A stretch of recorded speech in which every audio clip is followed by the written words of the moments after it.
Image credit, Muhammed Nahas / copyright Gulf News. Conversations on climate change have dominated global airwaves over the past few decades, with its impact overshadowing all aspects of our lives.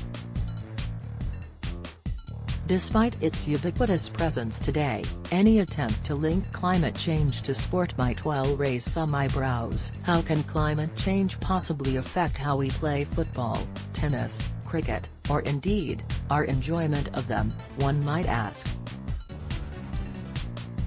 To many people, playing sports is an abiding passion. Exercising is their way of keeping healthy.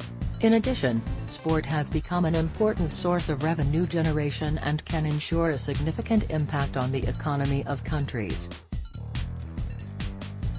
However, given the climate threats that are already visible on the horizon, it is quite possible that we might one day soon have to alter the way we play sports, or even limit certain sports to specific geographical areas. Globally, 70% of coastal cities that are economic and sports hubs are now under increasing threat of tidal waves and rising sea levels as a direct outcome of a hotter Earth. As a rule, during wars, crises, or natural disasters, some regions call a halt to playing sports officially. Once the eventuality has passed, things usually go back to normal.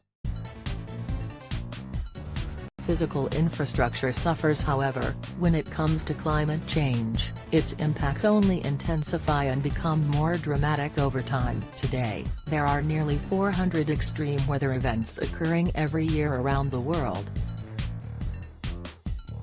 These events take their toll on the physical infrastructure of countries, destroying pitches and stadiums and altering the face of sport beyond recognition. According to international climate studies, cyclones and the growing prevalence of rainstorms have led to the disappearance of vast swaths of green spaces and playgrounds that are so vital for practicing golf, cricket and other sports.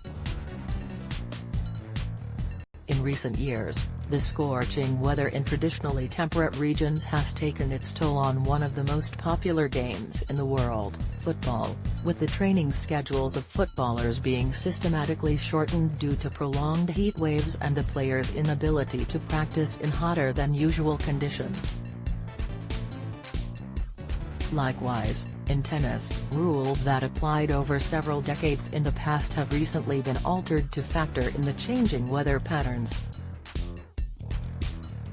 At the US Open Tennis Championship 2019, male players were allowed to take short breaks during the match for the first time. During the Australian Open 2019, a heat stress scale replaced the traditional wet bulb index to measure temperature as part of a new extreme heat policy. To ensure the well-being of the players, all matches on outer courts were suspended if the heat stress scale reached its maximum 5-point mark. Everyone must be on board. Globally, 70% of coastal cities that are economic and sports hubs are now under increasing threat of tidal waves and rising sea levels as a direct outcome of a hotter Earth. The infrastructure of these cities is at grave risk of being swept away, taking all sports events, particularly water sports, in its wake. Undeniably, to properly address climate change, everyone must be on board. Governments, private businesses, and the community at large must join forces as one to mitigate the causes of climate change and reduce our carbon footprint.